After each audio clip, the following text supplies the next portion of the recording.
Selamat Soki. Selamat Soki. Iya, apa kabar? Sehat, cantik, kaya. Iya, terima kasih banyak. Apapun permasalahannya, itu semuanya Soki solusinya. Kita nggak ribet-ribet. Jadi ketika kita punya alat Soki, apalagi lengkap, itu ibaratnya kita punya rumah sakit sendiri, punya dokter sendiri, punya apotik sendiri. Jadi apapun gitu, metodenya sama semuanya. Mau sakitnya apa, metodenya semuanya sama. Ya, jadi akhirnya apa? Memberikan kesehatan secara total. Nah, jadi kalau misalnya ditanya tentang pengalaman saya apa saja, rasanya sudah terlalu banyak gitu ya. Salah satunya memang sekarang ini banyak, apalagi kita ini ya tadi cerita tentang cucu, cerita tentang menantu, anak gitu ya. Itu calon dari mulai calon menantu saya sudah kena kista ya. Nah, jadi sebelum kita memutuskan untuk meminangnya, saya minta dia itu harus selesaikan dulu kistanya. Karena saya, ya namanya kasihan ya, jangan jadi itu nanti menjadi penghalang mereka gitu. Nah, bagaimana dia?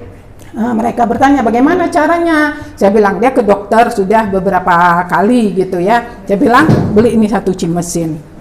Saya bilang, jadi alhamdulillah mereka mau beli. 3 bulan pakai cimesin, periksa kista hilang Pak. Hanya cimesin. Hanya cimesin 3 bulan sebelum pernikahan ya. Yang saya khawatirkan kan itu gitu ya, gimana orang kista atau miom yang sehubungan dengan organ reproduksi lah kita bilang, karena kan itu penyambung ya, dan selalu nanti bisa menjadi persoalan kan gitu ya.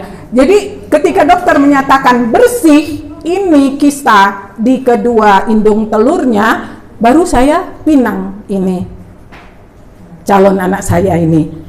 Alhamdulillah 1 bulan menikah, bulan depan udah nggak datang bulan, hamil.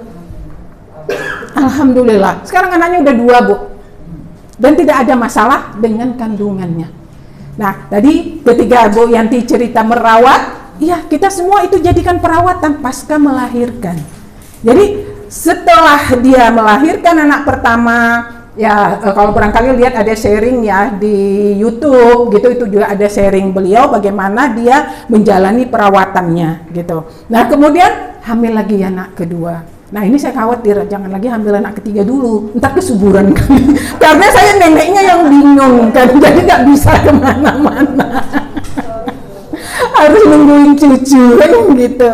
Nah, jadi itu semuanya Soki. Beruntunglah kata Bu Yanti tadi, setelah berkenalan dengan Soki, bersyukur dan bertekad melalui Soki ini raihlah kesehatan yang sesungguhnya.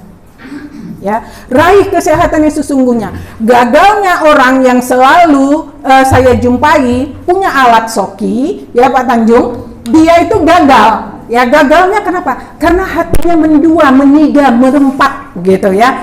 Jadi dia nggak yakin. Walaupun kita selalu sharingkan, kita kasihkan berbagi rasa, berbagai macam persoalan itu sudah banyak ya yang di-sharingkan gitu. Tapi mereka mendua hati gitu. Mendua hati itulah yang membuat dia gagal mencapai kesehatan yang sesungguhnya gitu.